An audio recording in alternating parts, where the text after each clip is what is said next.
Opa, para mim apareceu que nós estamos entrando só agora, mas enfim. É. É, bom, bom, estamos aqui, né? Boa noite a todos, caso não apareceu antes. Estamos aqui mais uma vez para o estudo, né? Continuação do estudo da obra Gênese de Kardec, a quinta obra do Pentateuco. E hoje nós vamos falar um pouco sobre a Gênese mosaica com um convidado mais do que o especial, que é o professor Severino Celestino. Para quem não conhece, o professor, acho que todo mundo conhece, né? Mas enfim, para quem se alguém não conhece, o professor, ele é professor da Universidade Federal, ele estudou odontologia, fez mestrado e doutorado, mas na doutrina espírita ele se destaca pelo estudo do hebraico, trazendo para nós a essência bíblica, a essência da mensagem que estava lá, em comparação com o Espiritismo. Não posso deixar de falar de uma belíssima obra que chama Analisando as Traduções Bíblicas, que eu recomendo para todas as pessoas, mas principalmente para nós espíritas. O prefácio dessa obra, mas o mini glossário do prefácio, não estou nem falando do livro, é como um céu que já se abre. Então, nesse espírito, né, de aprendizado, de amor também, né, pela palavra, pela mensagem que Jesus veio nos trazer, na sua essência, é que nós vamos iniciar esse estudo. E como sempre, iniciarei com uma prece, né? Então vamos todos nos acalmando e nos unindo no mesmo pensamento, falando com o nosso Pai. Pai, obrigada, Senhor, por permitir este momento.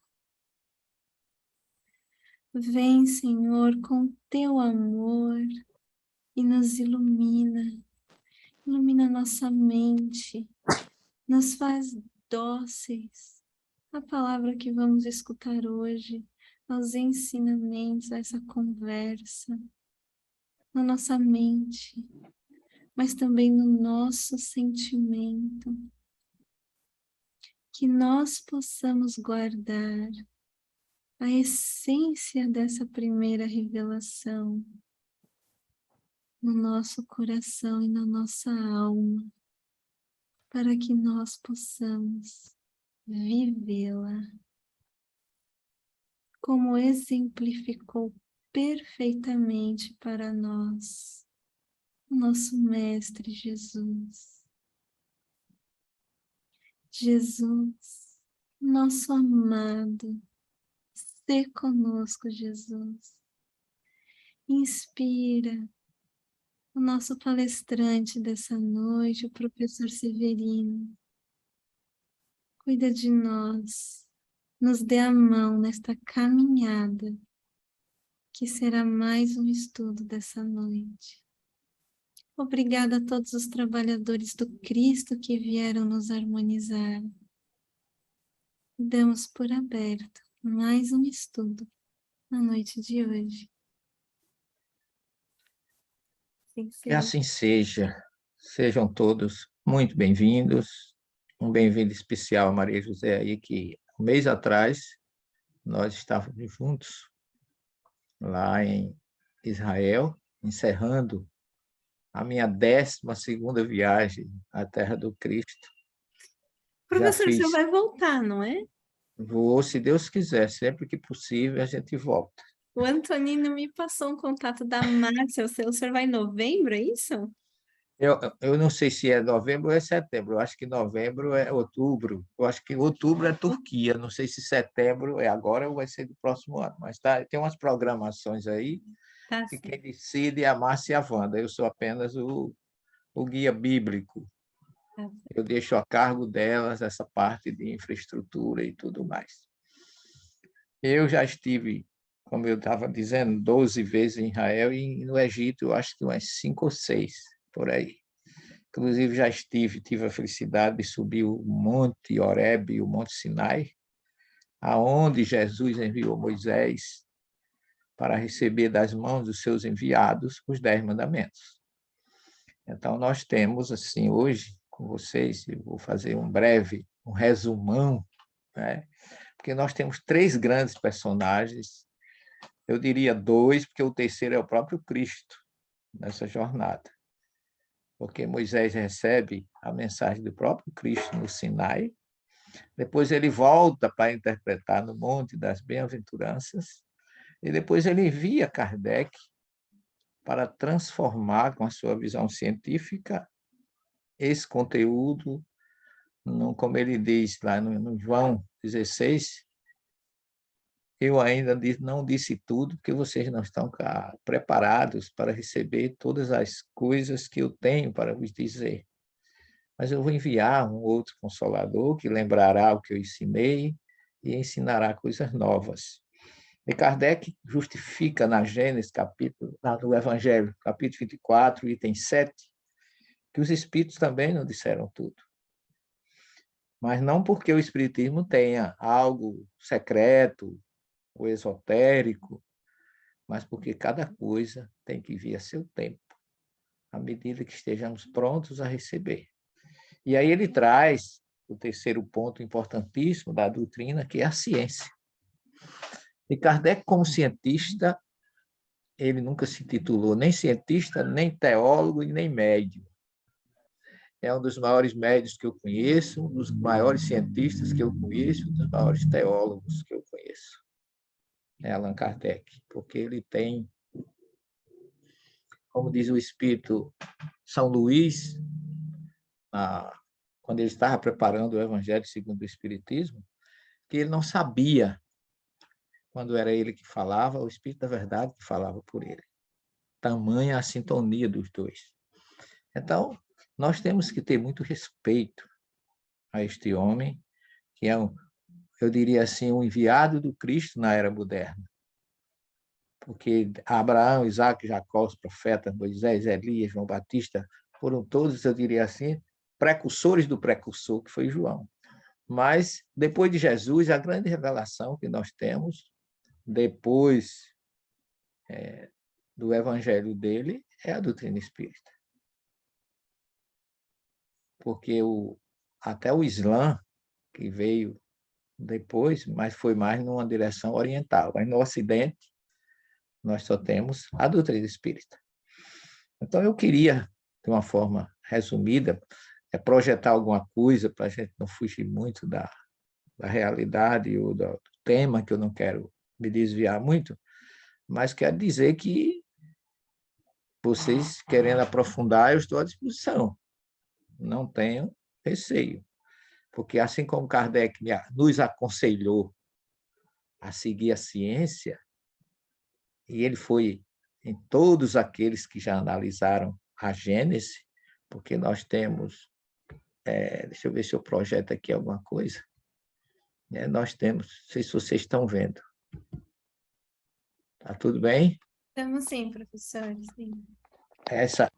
Esse nosso estudo eu coloquei assim como se fosse o Gênesis de Moisés e a Gênese de Kardec, porque a gente tem mania de misturar. Muita gente diz a Gênese de Moisés, não é. Moisés é o Gênesis, tá certo? E dentro dessa colocação do Gênesis e a Gênese, eu diria assim, Moisés revelou e Kardec tentou cientificamente explicar. Porque nós vamos falar, no Gênesis nós teríamos assim, eu digo para vocês, a gente podia conversar só sobre os primeiros 5 versículos uma semana, sem nenhum problema, explorando toda a essência do significado. Mas eu quero fazer assim um apanhado bem, de forma que eu não quero complicar, eu quero tornar de forma que vocês colham alguma coisa baseado não em mim, mas no próprio Kardec. Porque quando você pega o capítulo 12 da Gênesis, Kardec dá um show de racionalidade e interpretação sobre a Gênesis, porque ele trabalha exatamente sobre aquilo que tem de mais importante, que é a criação. Tá certo? E ele ainda dá uma pincelada boa sobre o capítulo 3 da Gênesis, do Gênesis. Capítulo 12 da Gênesis e o capítulo 3 do Gênesis. Ele dá uma pincelada muito boa quando ele faz uma análise da criação e do homem. Mas eu vou colocar algumas coisas que Kardec não falou, não que ele não soubesse, mas é seguindo exatamente a lógica, como se fosse assim. Ele me deu essa liberdade de usar, como ele diz na própria Gênesis, a lógica, a razão e o bom senso, e deixar também, disse, ele coloca logo na introdução da Gênesis, a quem cabe o direito de interpretar as escrituras sagradas.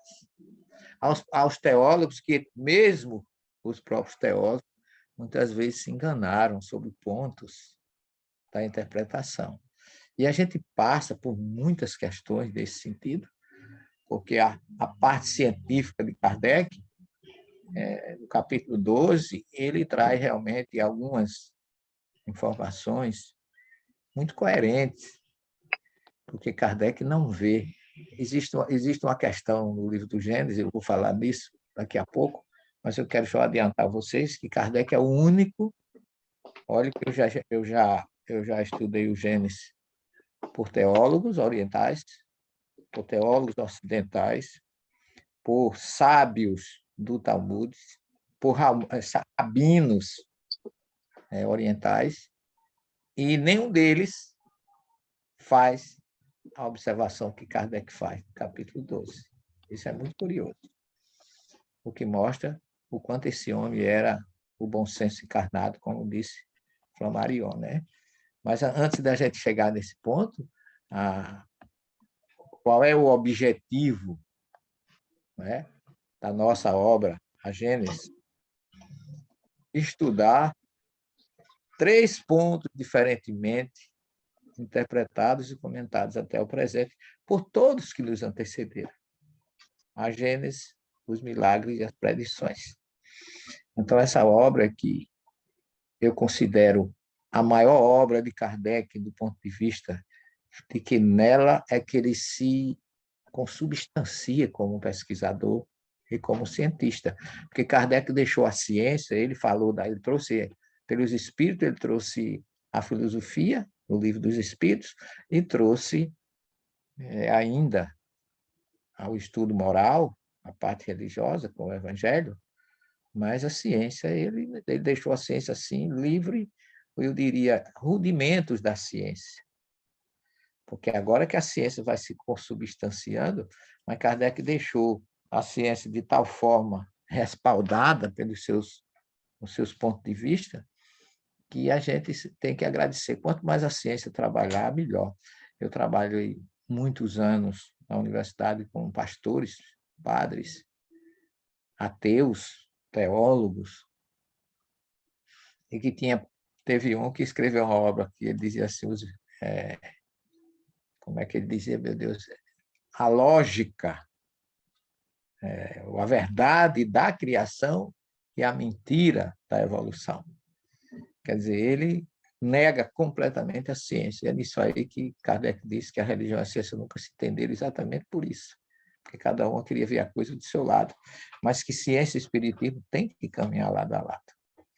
Então, a partir desse ponto, a gente vai observar a prudência de Kardec, quando ele diz que a Gênesis como uma obra complementar das precedentes, que é a obra que é onde ele realmente, na Gênesis de Kardec, não tem mensagens de espíritos. Então, acho. É Kardec que escreve. E ele é inquieto. Kardec começou o Livro dos Espíritos com 500 e poucas questões, terminou na terceira edição com mais de 1.018 questões. Tem 1.019, mas tem uma que não existe, então a gente considera 1.018. E quando ele começa no Evangelho segundo o Espiritismo, ele coloca inicialmente a imitação do Evangelho, lá na terceira edição, que se consubstancia como o livro, o Evangelho segundo o Espiritismo, e ele vai, na sua inquietude, sempre corrigindo, acrescentando, tirando, tira de um lado, põe do outro, até chegar, na sua inquietude racional, àquele ponto mais coerente. Então, a Gênesis veio, eu até digo que Tayane, que eu acho que é Tayane ou Tayane, deve ser Tayane, né? Por causa do Y, né? Tayane mesmo, professor. Mas deveria ser o Y puxa para o acento final. Mas Pois tudo bem, não é. vamos Aqui nos discutir. Estados Unidos me chamam de Tayane. Pois é. Então, nós não devemos chamar o Pentateuco de Kardec. Primeiro, porque ele não teve só 5 livros. Né? Ele teve o que é o Espiritismo, ele teve ainda obras póstumas. Mas a gente faz isso, eu diria, de uma certa forma, querendo didaticamente ou metaforicamente, comparar os 5 livros de Moisés às 5 obras de Kardec. Não é um sacrilégio, não. Eu só digo que a gente não deve ter muito ênfase ou fazer disso um ponto de vista de, sei lá, de estar sempre falando disso, como muita gente quer que, apesar da boa vontade, querer que Jesus seja o Espírito da verdade, e eu já como se só a verdade só estivesse no Espiritismo. Então, eu fico, como sou do lado da ciência, sou muito prudente nisso, tá certo? Nem Kardec afirmou, nesse sentido, absolutamente nada. Quer dizer, algumas coisas, mas que não dá para a gente chegar a uma conclusão, pelo menos eu até agora não consegui chegar. Então, a Gênesis vem como obra precedente e algumas teorias hipotéticas, olha aí, que tivemos o cuidado de indicar como tais, devem ser consideradas como opiniões pessoais, até que tenham sido confirmadas ou contestadas, a fim de não fazer pesar a responsabilidade delas sobre a doutrina. Professor, Diga, minha filha. desculpe interromper. Por acaso, o senhor está falando sobre o slide 4? Eu não Ou sei, não? eu não vi. É Por quê? porque... É Pulou. Não, não, é porque nós não saímos do primeiro. Aí eu não Não, eu sabia se já estou no tivesse... 4. É, Já por isso que estou. eu tô lendo, eu falei assim, ué, mas não saiu. Então, dá um Deixa enter. eu ver aqui. Deixa eu Agora ver. saímos, agora saímos. Saiu esse, Isso, professor. esse. Isso. Eu estou no 4. No quarto, não é isso. Obrigada. Esse. Deixa eu ver. Deixa eu ver se ele entra no ar. Entrou? Nós estamos vendo ele, mas a gente também consegue ver os seus slides paralelos. Aí Não eu não sei consegue, se não eu consegue ver. consigo, mas também estamos vendo seu slide paralelo. Então, ele não está na tela cheia. É Mas isso. para mim está na tela cheia. O que é que está faltando para ele ficar na tela cheia? Porque para mim ele está. Ah, bom, mas agora nós estamos vendo o slide correto, pelo menos. E dá para ver perfeitamente. Então tá bom. Então para mim fica bom assim. Então Kardec é muito prudente. Veja como ele assume a responsabilidade de não querer misturar a opinião dele com a da doutrina, porque ele considera a doutrina muito profunda. Ele mesmo não se acha em condições de comprometê-la. Por isso que ele disse, algumas teorias hipotéticas que ele tentou devem ser consideradas como opiniões pessoais, até que elas tenham sido confirmadas pela ciência. Ele não colocou, mas eu coloco, ou contestada, a fim de não fazer pesar a responsabilidade dela sobre a doutrina, que ninguém queira, alguma hipotética teoria dele falha, dizer que o espiritismo é falho. Ok? Então, essa nova obra é mais um passo nas consequências das aplicações do espiritismo. É um reforço, um fechamento. O espiritismo, demonstrando a existência do mundo espiritual, dá solução de uma infinidade de fenômenos compreendidos e considerados. Por isso mesmo, inadmissíveis por uma certa classe de pensadores. Isso ele já está no parágrafo 3 da introdução. E coloca 2 forças regendo o universo, o elemento material e o elemento espiritual, tá certo? A ação simultânea dos dois rege todo o universo.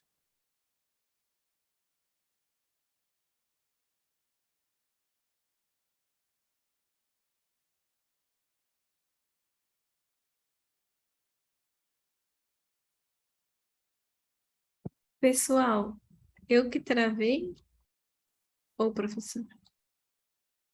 O professor. Ah, tá. Que ninguém falou nada. Não, é professor. Então, vou mandar uma mensagem para ele. Será que ele volta?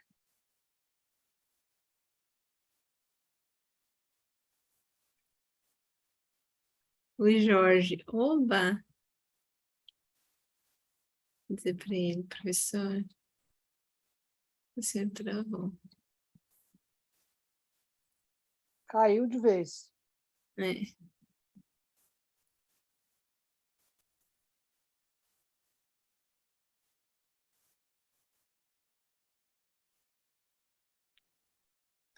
Vamos ver. Eu acho que deve ter sido uma falha, porque estava indo tudo bem, né? Eu estava escutando perfeitamente. Estou escrevendo para ele aqui.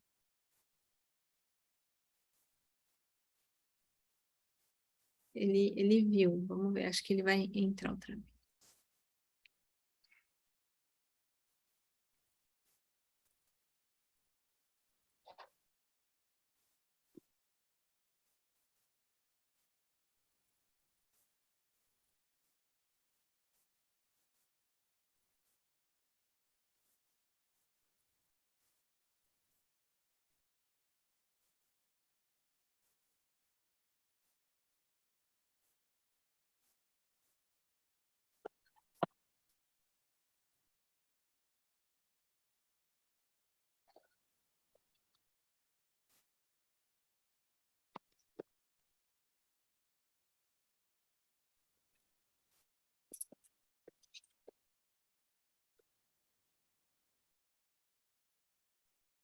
Vamos aguardar. Não entrou, não, né? Não.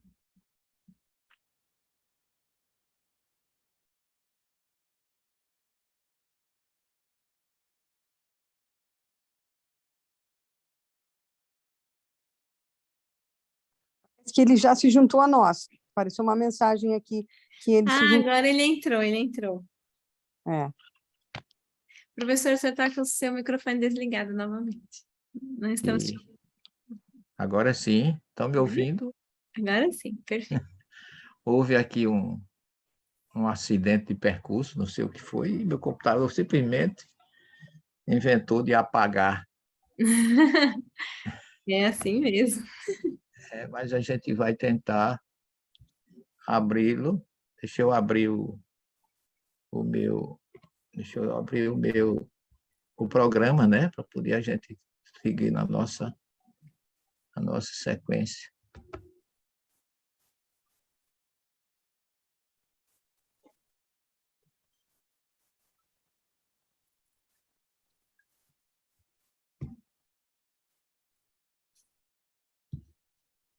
Agora vamos. Espera aí, deixa eu ver aqui.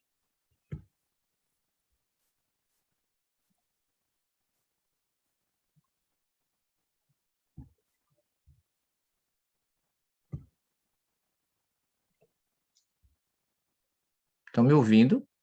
Perfeitamente. E nós estávamos também te ouvindo perfeitamente. Então, eu acredito que foi só uma questão, de repente, do computador mesmo. Porque estava tudo perfeito. Foi, né? Hum. Então, deixa eu ver aqui. Deixa eu ver aqui se eu coloco o material no lugar. Mas eu preciso... Deixa eu ver. Essa parte de técnica, sinceramente, eu apanho muito, viu? Pronto, chegou. Chegamos. Chegou perfeito, professor. Agora, se o senhor clicar lá embaixo, Sim. naquela tacinha, a gente vai ver, eu acho que todo. Clique outra vez, por favor. Porque ele fez como foi e voltou. E foi, pois aqui ele chegou. E o seu aqui Ai, não que chegou. curioso. Aqui Mas ele não, vai. tudo bem. Ó, chegou o meu e não chegou de vocês. Bem, Tudo bem. vamos caminhando, né? Nós estávamos aqui o Espiritismo, as duas forças do universo, a simultânea das duas, não é isso? Isso, Estamos aí. professora, eu só peço que, então, o senhor vá dando clique nos slides do seu ladinho, porque senão a gente não sai do primeiro. Então, Então tá certo. Agora Assim, sim, agora sim. Perfeito. deu certo. Isso. Então, eu acho que foi esse, né? Agora, saiu? Então, eu vou Isso. continuar com vocês assim. Não tem problema. Eu também estou vendo. Então, as duas características, ao mesmo tempo, revelação divina e revelação científica, como está no capítulo 1, versículo 13 da Gênesis. A revelação divina, porque a iniciativa pertence aos espíritos, e a científica, porque a sua elaboração é fruto do trabalho do homem. Então, Kardec não dispensa os dois mundos e mostra que a ciência, que trabalha do lado de cá, é que vai dar suporte a tudo que a gente recebe do mundo espiritual para entender, compreender, explicar com lógica, razão e bom senso. Aí ele diz que a ciência pesquisa as leis da matéria e o espiritismo se ocupa do conhecimento das leis do espírito.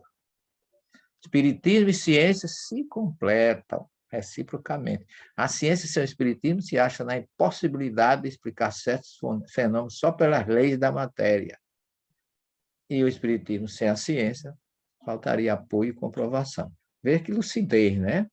Ele já coloca aí essa importância que nós temos que dar a essa parte da ciência. E aí eu vou começar fazendo algumas colocações para poder depois, quando eu entrar na essência da questão, vocês já terem assim, uma espécie de suporte, até mesmo da ciência, né? Porque Emmanuel diz assim que o Antigo Testamento é o repositório do conhecimento secreto dos iniciados do povo judeu. Somente os grandes mestres poderiam interpretá-lo fielmente nas épocas mais remotas. Eu até coloco isso na contracapa dessa obra que você mostrou aí, analisando as traduções bíblicas, que eu extraí de A Caminho da Luz, que eu achei muito lógica. E uma coisa interessante, Emmanuel está dizendo que ele não conhece. Concordam comigo?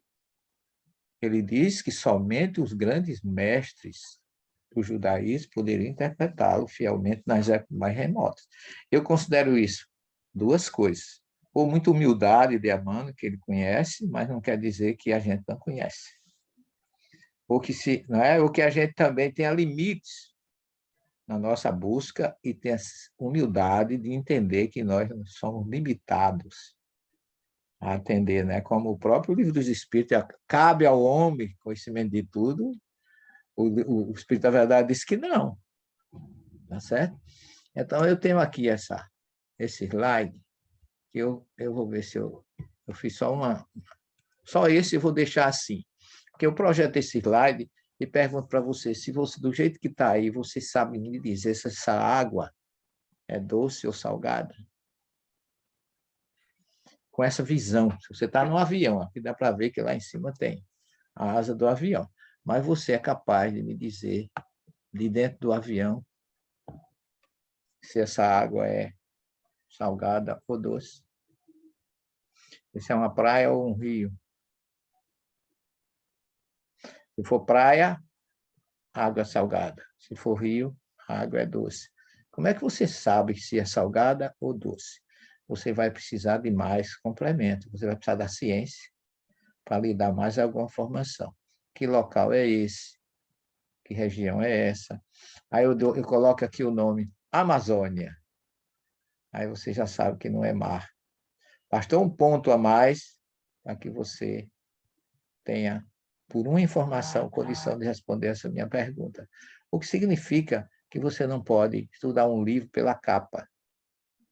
Você não pode pegar o Evangelho segundo o Espiritismo e dizer, é muito simples, eu vou ler e vou entender perfeitamente. Ou o Livro dos Espíritos. Imagine, vamos dizer, a Torá, né? Um livro, um texto sagrado qualquer. Ele, na verdade, ele representa um iceberg, que você conhece muito mal, a crosta. O essencial, como diz o Pequeno Príncipe, é invisível aos seus olhos.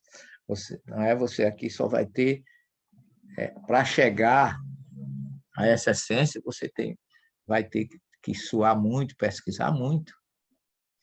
Então, a gente tem que ter, diante de qualquer obra dessa, muita humildade. Eu aqui, eu tenho 64 para 2022, são 58 anos que eu estudo a Bíblia.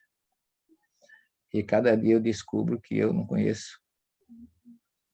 Basta eu pegar um versículo e começar a penetrar um pouco mais. Meu Deus, eu estou há 50 anos lendo isso aqui, não vi essa informação nos meus olhos. Por isso que Jesus disse que porque vocês vendo não vão enxergar e ouvindo não vão entender. Essa é a questão. A Bíblia, na verdade, é um poço profundo de águas frias, cristalinas e doces, mas nem todos sabem como proceder para chegar até ela.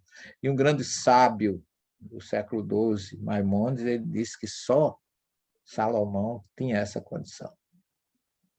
Foi o mais perfeito sábio que tinha acesso, porque ele tinha como procurar uma lata, uma corda, e buscar essa água pura, cristalina, fria e doce, porque ele tinha conhecimento e sabedoria para isso. Mas quem somos nós?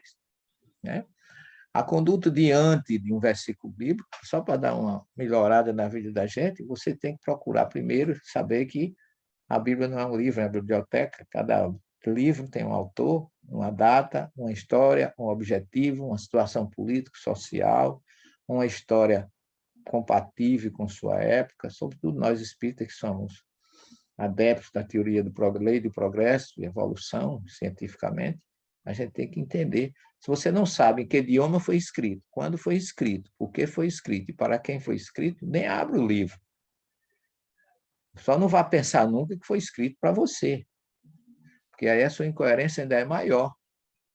Né? Porque tem gente que diz, deixa eu ver o que é que Deus está preparando para mim aqui. Parece que Deus passou a vida inteira mandando mensageiro, mandando essas obras, com essa história belíssima, para aquela figura que é menos do que um grão de areia do deserto frente a esse apogeu que é o universo. Mas fica aqui só para a gente ter uma ideia da nossa conduta. Todo o texto deve ser passado sob o crivo dessas perguntas. A verdade do texto bíblico só pode ser extraída a partir de uma interpretação correta de seus simbolismos. Quem conhece esses simbolismos? Quem conhece o idioma? Foi hebraico? Foi grego? Foi latim? E nós, diante do Evangelho, acho o Evangelho pérolas do Cristo. Eu pergunto se essas pérolas não tivessem sido tão conturbadas, tão obnubiladas, tão alteradas, nós teríamos verdadeiros diamantes e brilhantes. Né? Porque é uma maravilha, apesar do que já fizeram com esse texto.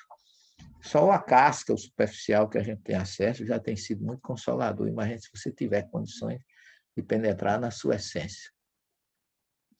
E um grande rabino cabalístico, que eu considero ele assim, sem nunca ter encontrado, mas já tive várias vezes lá na Safed, na Galiléia, passei muitas vezes lá na cidade dos rabinos.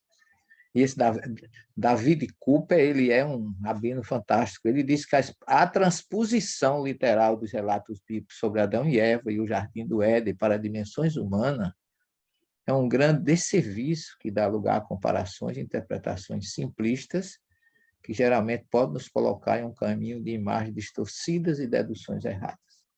E isso é uma verdade nua e crua e que ninguém pode contestar. E eu tenho encontrado isso de uma forma assim, muito forte nos meus trabalhos. E Kardec diz assim, a teologia não pode negar-se a admitir, o que demonstra, evidentemente, o erro em que se está sujeito a cair, tomando ao pé da letra expressões de uma linguagem frequentemente figurada. Olha como Kardec é teólogo nisso aí. Ele diz assim, dever-se-á daí concluir que a Bíblia é um erro? E ele responde, não. A conclusão a tirar-se é que os homens se equivocaram a interpretá-la. Então, a gente não sabe pegar o balde, como dizia o sábio, e tirar aquela água pura, cristalina e doce em sua essência. Está na questão 59 do Livro dos Espíritos, para que a gente não possa sair boatando aos quatro cantos que a Bíblia está errada, a Bíblia é um livro que tem coisas que não se aproveitam. Não, a Bíblia eu considero que ela é uma mina que você tem que pegar a bateia de ouro para vocês começar a colher as pepitas e extraindo o melhor. Como diz Paulo aos Tessalonicenses, lê de tudo e escolhe o melhor. Os sábios judaicos afirmam que a Bíblia pode ser interpretada por mais de 70 maneiras diferentes. No entanto, os caminhos básicos de interpretação do texto bíblico são 4. Isto, minha cara Tayane, se você sabe traduzir. Se você não sabe, você já pega o bonde com o destino errado, você quer ir para Jaçanã, pega para, sei lá, para Praça 15, vai para outro canto, só não vai para onde você quer ir. Então, se você já parte do pressuposto que você não confia na tradução, você pode ser desviado para caminho, né? Porque você tem 4, a Bíblia é um pomar de conhecimento, e a palavra pardês, que está escrita aí, é uma palavra peça.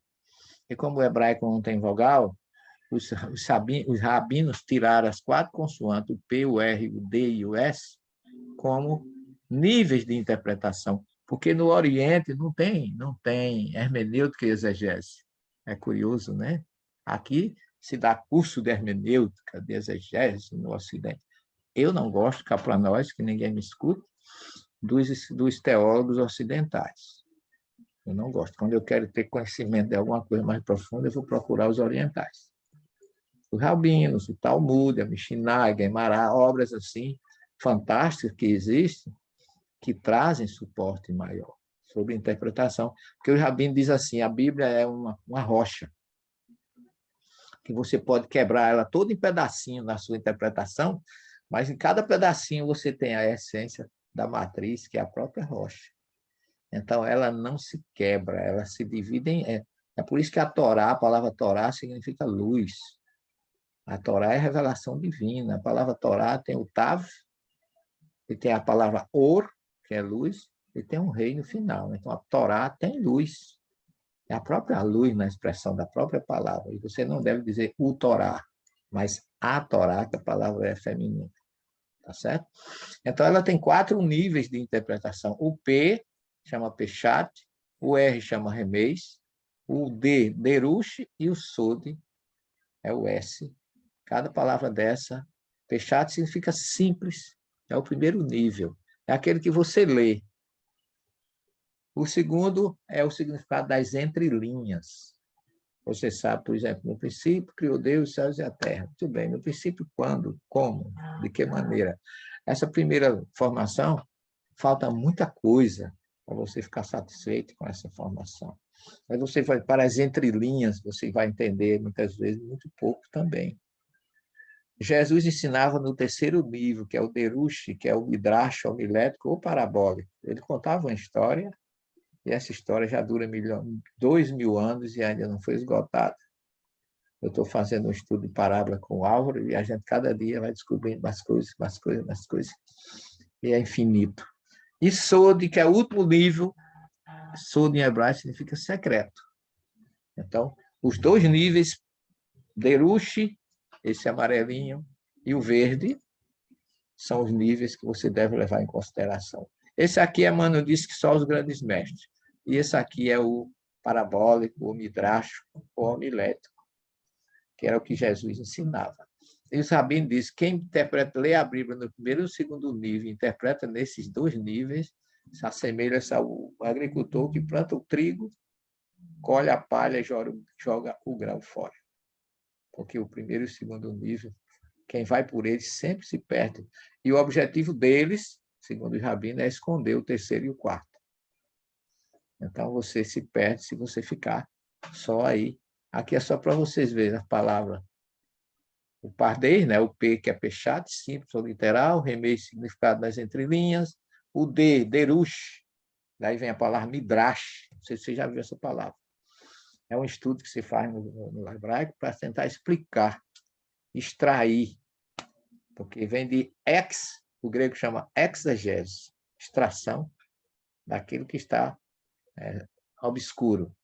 E aí o hebreu chama de midrash ou homilético. E o sod é o secreto, ou espiritual, ou cabalístico, que é o que Emmanuel disse que só os grandes mestres têm acesso. Aqui eu tenho a primeira página do livro do Gênesis, que eu trago, eu tenho até uma obra que eu traduzi com um amigo israelense, o Gadi Azara. Esse livro são 1.532 versículos, nós traduzimos em 5 anos. E ele está publicado, acho que já faz mais de 10 anos que eu publiquei, chama Bereshit, Deus e a Criação. Então, é um livro para quem não conhece, para a pessoa leiga ter um conhecimento melhor da Bíblia, esse livro de Moisés ele é fantástico. Aqui você lê da direita para a esquerda, aí você chama. Deixa eu ver se eu tenho aqui alguma coisa, meu Deus, eu não sei, esse programa é muito bom, mas eu trabalho pouco com ele, mas não sei se vocês estão vendo aqui, essa primeira letrinha, estou passando aqui o mouse, estão vendo eu passar? A gente lê assim, Bereshit, Bara Elohim et Hashamayim ve'et haaretz. No princípio, quando criava Deus, o Elohim, as águas e a terra. A primeira criação do planeta é a água. E aí, Moisés disse que a terra, Haaret, vai estar torro vavor, a terra vivia num caos, numa desordem. Né? Verrocher, a escuridão, as trevas, né? Sobre as faces dos abismos, e o espírito de Elohim era Refet, Alpinei, Ramaim, e o espírito de Deus parava sobre as águas. Todo o caos, toda a desordem da criação Deus não estava indiferente. Por isso que a gente nunca pode dizer o mundo está perdido, o mundo está sem dono, as coisas estão muito erradas. Não. Jesus está no leme.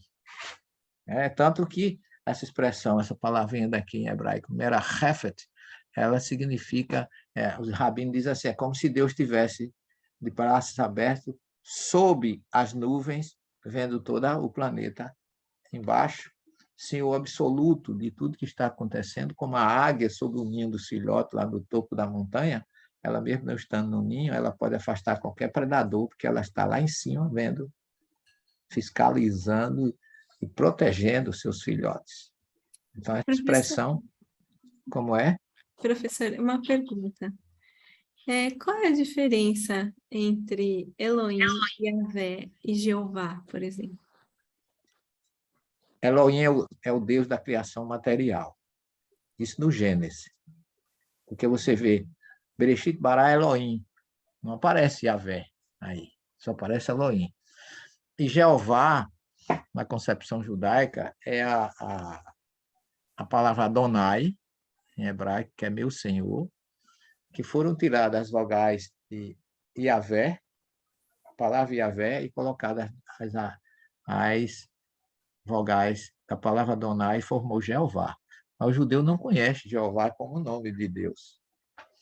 Eles acham uma corruptela de Yahvé ou Yahweh. Alguns chamam Yahweh.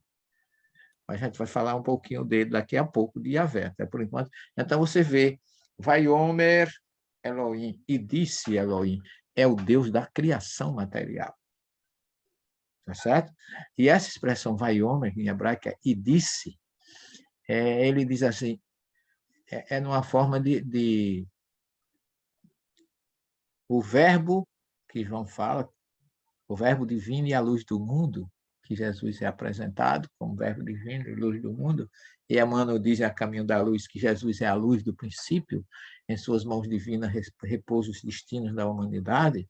Então, Emmanuel está certíssimo com Moisés e com o que João diz no prólogo do seu evangelho. No princípio existia o verbo estava com Deus, e o verbo era Deus.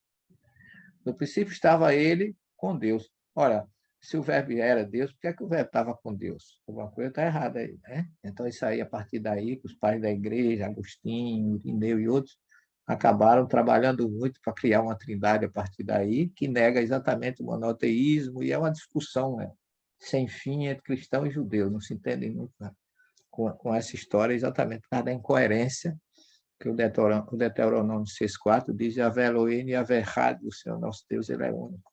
Se ele é único, ele não pode ser três, e muito menos três pessoas, como fala a igreja. Se ele é espírito, como é que pode ser pessoa e ser três? Politeísmo não existe, Deus é um. Mas isso é outra discussão que eu também daria um seminário, daria uma aula com muito tempo para falar sobre isso. Mas Então, quando... o Deus criador material é Jesus ou emissários que ele envia para construir a terra com ele? Não, veja, isso aí a gente vai... É uma boa pergunta, mas você não deve trabalhar bem nesse canto, porque você vai ver... Aí a gente vai entrar, para responder a tua pergunta, a gente vai para João 17,5, quando ele se despede da sua passagem pelo planeta, e ele diz assim: Pai, chegou a minha hora, honra teu filho com a honra que eu tinha quando eu me encontrava contigo antes da criação dos céus e da terra. Mas Jesus estava com Deus no momento em que estava se formando esse planeta, de quem ele é o governador, ele é o presidente. Eu tenho até a minha obra mais recente, chama O Messias das Nações, que foi a minha tese de pós-doutorado em Ciência das Religiões, que eu trago exatamente essa visão que a gente tem que ter, porque a doutrina espírita, a revista espírita de 1868, Kardec traz umas informações muito boas, que são os últimos 5 capítulos desse livro, retirado da doutrina, porque eu coloco Jesus em todas as religiões do planeta, até daqueles que não têm religião. Porque a gente não precisa de religião para se salvar, não sou contra a religião. Eu sou, por sinal, professor e cientista das religiões, mas isso aí já é outro departamento também. Mas voltando aqui à nossa pergunta, quando está aquele caos e aquela desordem, Elohim, com uma palavra, ele diz assim: Ri-Ur, haja luz, vai Ri-Ur. E a luz se fez, e a luz apareceu. Só que aqui agora a gente vai ter que trazer, para interpretar esse versículo, quem é essa luz? João disse que Emmanuel disse que Jesus é a luz do princípio, que ele veio para combater as trevas. Ele diz: eu sou a luz do mundo, em João 8,12. Eu vim para que todos tenham vida, em João 10,10. E você vê ainda uma discussão, porque o sol, as estrelas, os luzeiros foram criados no 4º dia. E Kardec foi o único que levantou essa lebre que eu conheço, foi Allan Kardec. Daí a minha admiração por ele. Ele diz assim: quando Moisés escreveu o Gênesis, ele não estava... A ciência dele não daria para compreender que não era a Terra mais importante do que o Sol. E que o Sol é a Terra que gira em torno do Sol, não o Sol em torno da Terra. E que a Terra não é mais importante do que o Sol. E que não poderia, porque, inclusive, o Sol é criado no 4º dia, depois da relva, as árvores. Como é que podia ter árvores sem fotossíntese que depende de luz solar? Que pergunta fantástica de Allan Kardec. Né? Mas aí eu vejo uma ordem didática de Moisés. Eu concordo com Kardec, acho que ele levantou aí uma lebre que não tem igual nesse sentido. Né? Veja o capítulo 12, como ele é coerente, como ele não desfaz de Moisés, mostra que há muita coerência da criação divina. Os 7 dias não são 7 dias, ele dá aplicações, né? Porque essa luz do princípio, ela não veio para combater a escuridão do dia e da noite. Ela veio para combater as trevas da ignorância. Ela veio para combater o egoísmo, o orgulho, a inveja, tá certo? A avareza, os defeitos que enegrecem, vamos dizer assim, escurecem, ou torna trevoso o nosso espírito. Então, eu vejo essa luz do princípio aí, Jesus acompanhando a criação do planeta junto com Deus. Porque Jesus vai aparecer mais explicitamente, mostrando a sua misericórdia por nós, Tayane, no Gênesis 2,7, na criação do homem. Mas aí é Yahvé. Mas quem é Yahvé? Então, é Deus, mas aí é Elohim Não. com Yahvé ou Yahvé com Elohim. Então, quem é Deus nessa? Quem é o Deus? Porque o homem não é criado só por Elohim, Não. né? Elohim e Yahvé, né? Sim, senhora. Elohim seria representando aí o Deus absoluto, E Yahvé, em concomitância com ele, aí é que está. Quando você vai aprofundar um pouquinho, a Cabalá, o quarto nível, quem sou eu para conhecer Cabalá? Eu fiz curso já, eu já tenho muitas obras cabalísticas, eu sou fã das narrativas cabalísticas, mas eles dizem o seguinte, que tem uma obra chamada Sefer Yetzirah, o livro da criação, o livro da formação, né, do Rabino Aryeh Kaplan, que ele mostra todos os dias da criação. E aí é curioso que Emmanuel, na sua simplicidade, ele aprofunda essas coisas, quando ele diz assim, olha, em todas as direções dos diversos planetas do universo, existe uma equipe de espíritos criados por Deus para promover a vida nos diversos planetas e que Jesus é um desses espíritos. Olha que coisa interessante. Quando a vida, olha, vida e luz e água caminham juntos. Eu vim para que todos tenham vidas, eu sou a luz do mundo, e o verbo divino, o Criador, é o próprio Jesus, que está trabalhando com Elohim, com Deus, vamos dizer assim, no absoluto, porque os cabalistas dizem assim, no mundo, porque tem dentro da árvore da vida, ou das vidas na criação, do livro da criação, ele diz que o mundo da vida é um mundo tão elevado que nenhum homem é capaz de descrevê-lo. Os espíritos que estão ali são tão iluminados que você não sabe quem é Deus e quem é o espírito que está junto dele. Por isso que Jesus diz, eu e o Pai somos um. Eu vim para fazer a vontade daquele que me enviou. E é a partir disso que disseram, criaram os pais da igreja, que Jesus é Deus. Que ele nunca disse que era, e nem no Evangelho tem nenhuma informação sobre isso. Mas o assunto é tão profundo e tão empolgante para mim, que eu vou me embora nisso aqui 15 dias, está entendendo? É uma coisa muito, muito rica, porque quando ele cria a luz, que ele diz assim, Vaiar Elohim et Haor Kitov, e viu Elohim que a luz era boa. Olha, ele achou essa luz espiritual que veio para nos proteger, que ela era boa. E ele separou a luz entre a luz e entre as trevas. Por isso que onde tem trevas não tem luz. Por isso que jamais Satanás poderia chegar perto de Jesus e tentá-lo. Impossível onde tem luz, as trevas. Onde tiver um fósforo no quarto, você riscar um fósforo, não tem escuridão mais. Não tem como separar treva de luz. Onde tem treva, não tem luz. Onde tem luz, não tem trevas. É assim que eu vejo. Aí ele diz assim, veja como é que ele diz.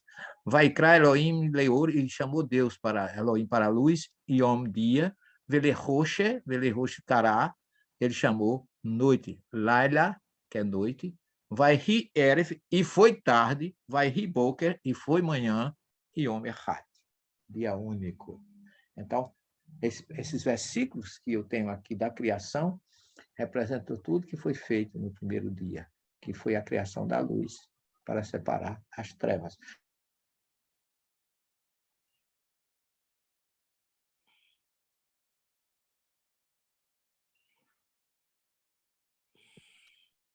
Acho que travou de novo, fui eu, gente.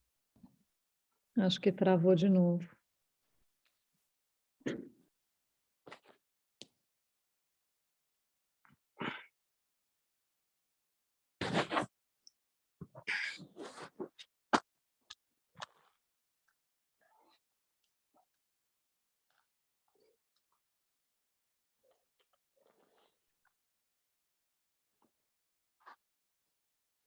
Caiu de novo.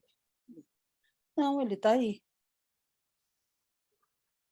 O senhor está no mudo. Mas agora eu estou no falo. É. Falando. Tá certo? Estão vendo? Agora só estão vendo a mim. Saiu. Sim, agora está tudo ótimo. Só saiu os seus slides, só tem que voltar para. E agora, voltou? Voltou, perfeito. Nós estamos na Pronto. criação do homem. Então, aqui, veja bem, criação do homem. Gênesis 2:7. Lá atrás, tudo, e faça-se a luz, faça-se as relvas, Os verbos são 9 verbos, vai homem, 9 vezes, e disse Deus. E disse Eloi, vai homem, Eloi. Opa, E quando chega, travou de novo? Não. Não. Está tá com ouvindo? duas? Estamos ouvindo. Estamos ouvindo. Acho que alguém falou alguma coisa. Aí, quando chega no Gênesis 2:7, veja que coisa engraçada, porque lá no Gênesis 1:26, ele diz, façamos o homem nossa imagem e semelhança. Tá certo? Mas aí foi feito homem e mulher juntos. No Gênesis 1:28, com a grande, o primeiro mandamento, que é crescer e multiplicar, o que torna o celibato e a virgindade contrárias à lei de Deus, ou ao primeiro mandamento. Então, no 2:7, está escrito, vai ser Yahvé Elohim. Apareceu Yahvé aqui. E formou Yahvé com Elohim et Hadam, o homem. Afar min Hadamah, do pó da terra. Porque a primeira palavra que eu falei lá, Haaretz, Haaretz é planeta, é solo, mas Adamah é um solo jamais purificado, de onde se extraiu as essências para formar o homem. Por isso que Adamah formou Adão. Tá certo? Que é extraído a min Hadamah. Afar min Hadamah, do pó da terra. Vai Iapar, Beapaz, e soprou, insuflou em suas narinas, Nishmat Haim, um sopro de vidas. Vai rir Hadam, e tornou-se o homem, Lenefesh Hayah, ser vivente. Então, nessa criação do homem, já o verbo lá do princípio é bará, Bereshit bará, que é o verbo que ele diz assim, criar do nada. E ninguém pode criar alguma coisa do nada. Era a própria essência de Deus. Diz os rabinos que Deus exteriorizou, o dele saiu um fluido, que a gente pode dizer assim, o fluido cósmico universal, de onde derivou tudo que a gente tem hoje, como semelhante ao que está no livro dos Espíritos. E foi através desse fluido cósmico que as coisas foram se derivando. E do Bará é que se formou tudo. O Bará é a essência, é tanto que na hora de criar o homem, ele não usa o verbo Bará, ele usa o verbo formar. Porque formar é formar de algo que já existe. Eu construí uma mesa, eu preciso de madeira. Sem a tábua, sem um prego, sem um serrote, eu não construo uma mesa. Mas eu também não construo uma mesa sem a madeira. Ou seja, o Bará formou toda a raiz da essência do que precisava o planeta. E daí, porque tem o verbo Bará, que forma, tem o verbo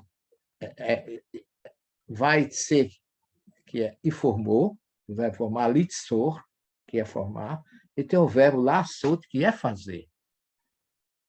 Tá certo? Que fazem parte dos verbos na gradação da criação. E tudo foi se constituindo a partir dessa essência, que formou Yahvé, que eu chamo Yahvé com Elohim, o homem do pó da terra, soprou suas narinas no sopro de vida, o homem se tornou alma vivente, o que está na questão 134, que é a alma, um espírito encarnado. E o que é a alma antes de se unir ao corpo? Com o espírito. Então, há muita relação entre o livro dos espíritos, na questão 134, com a própria descrição de Emmanuel, com a própria formação do homem, que a Gênese de Kardec, eu tenho aqui esse esquema, que eu gosto muito dele, que você vê dentro do que Kardec coloca na Gênese, o elemento material e o elemento espiritual. Então, você tem o elemento material, que vai originar o fluido cósmico universal, que vai formar a matéria bruta, o fluido vital e o perispírito.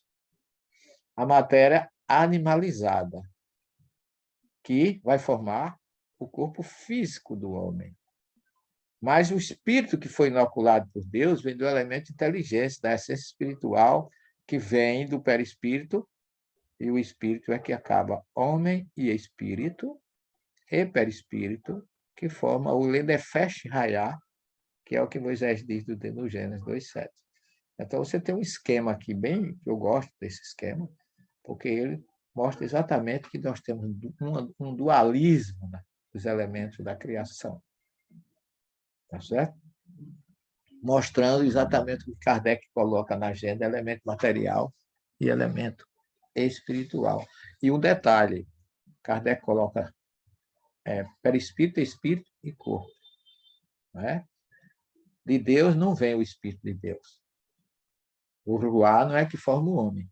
É uma degradação, uma graduação, vamos dizer assim, mais inferior do Espírito, que é o Neshama. É Nishmat e Raim que forma o homem para múltiplas existências. Não é o próprio Espírito. E depois vem o Nefesh. Em hebraico tem Ruá, Neshama e Nefesh, que são graduações do Espírito Divino, que está coerente com o que está na formação do próprio homem, de acordo com a Gênese.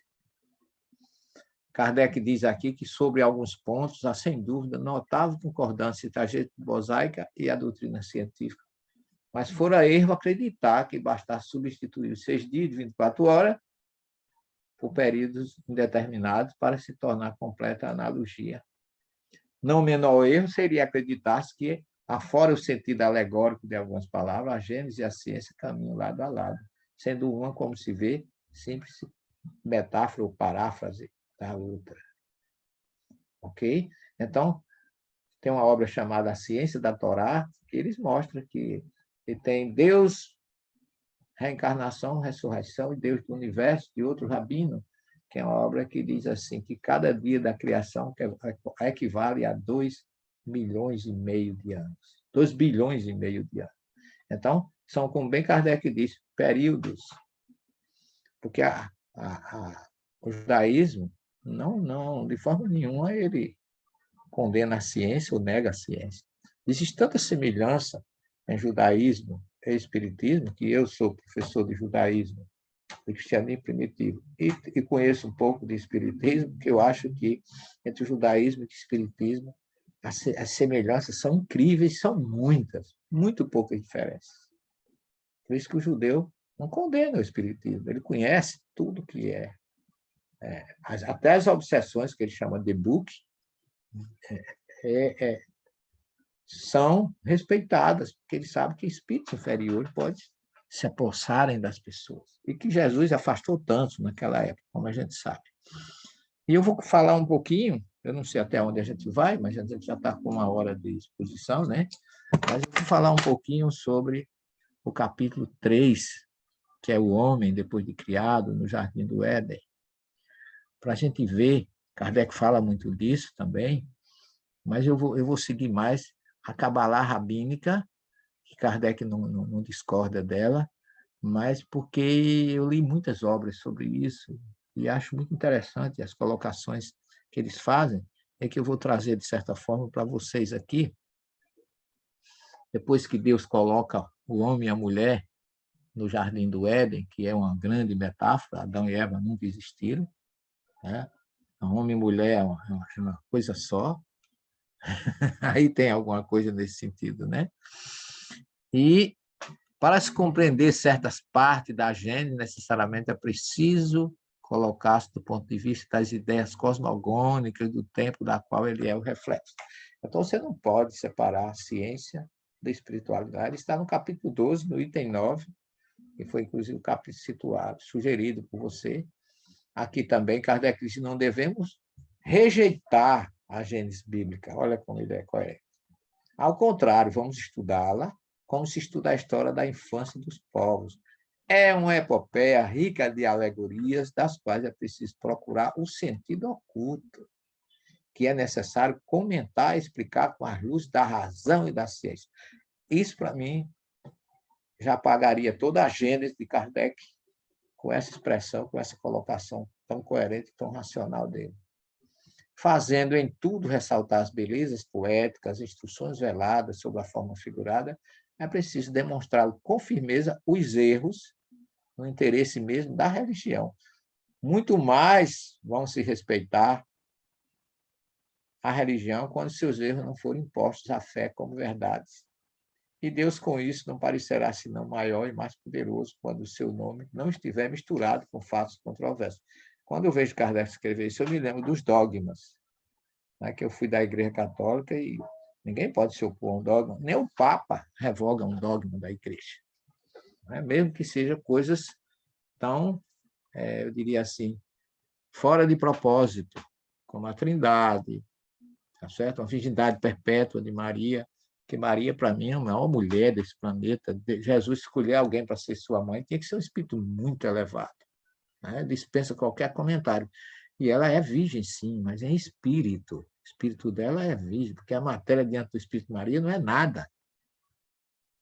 A minha admiração dela é exatamente pela grande mulher que ela foi, que Lucas, que eu acho que é quem mais enternece Maria.